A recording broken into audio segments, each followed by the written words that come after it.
Welcome to संस्कृति।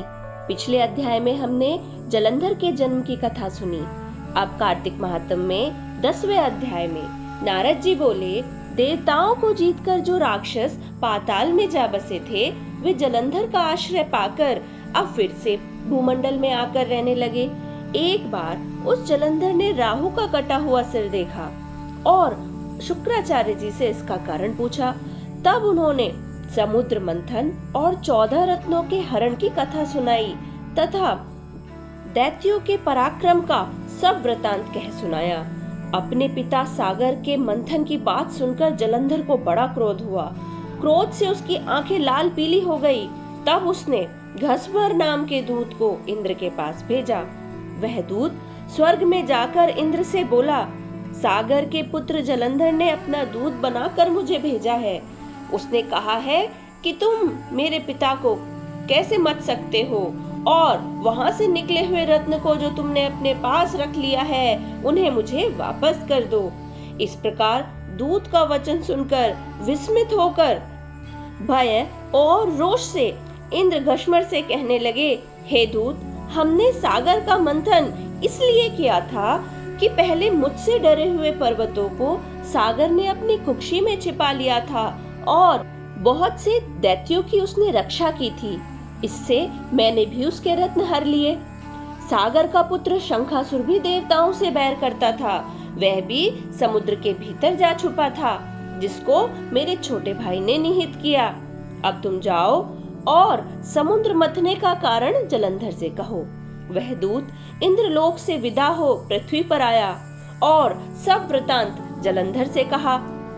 वह दैत्य क्रोध से फुंकारता हुआ देवताओं को जीतने के विचार से चारों दिशाओं तथा पाताल से करोड़ों दैत्य शुंभ निशुंभ आदि सेनाओं के साथ स्वर्ग में जाकर उसने नंदनवन में अधिकार कर लिया। देवता भी अस्त्र शस्त्रों सहित अमरावती से बाहर निकले और तब वहां घनघोर युद्ध हुआ। मूषल, परिग, बाण, गदा, बर्छी, फरसा आदि शस्त्रों से वे एक दूसरे को मारने लगे। दोनों तरफ के हाथी घोड़े सवार आदि मरने से वहां रुधिर की धारा बहने लगी। युद्ध में जितने दैत्य मरे उन सबको शुक्राचार्य ने मृत संजीवनी जल वर्षा करके जीवित कर दिया। उधर बृहस्पति जी ने भी मरे हुए सब देवताओं को अपने मंत्र बल से जीवित कर दिया। युद्ध में मारे गए देवताओं को पुनः जीवित देखकर जलंधर शुक्राचार्य जी से कहने लगे कि मरे हुए देवता फिर कैसे जी उठे? आपकी यह मृत संजीवनी विद्या तो किसी और जगह सुनी ही नहीं। शुक्राचार्य जी बोले, बृहस्पति ने द्रोणाचल से दिव्य औषधियां मंगाकर इन देवताओं को जीवन दान दिया है, इसीलिए तुम द्रोणाचल को ही हर लाओ। नारद जी बोले, दैत्येंद्र ने यह सुनकर द्रोणागिरी को लाकर समुद्र में फेंक दिया और फिर संग्राम हो आया। संग्राम में देवताओं को मरा हुआ देख बृहस्पति द्रोणाचल के पास गए, परंतु वह तो वहां था ही नहीं। द्रोणाचल को दैत्य ने हर लिया। यह बात जान बृहस्पति जी भय से व्याकुल हो गए। महादैत्य जीतने में नहीं आएगा, यह विचार उनके मस्तक में आया।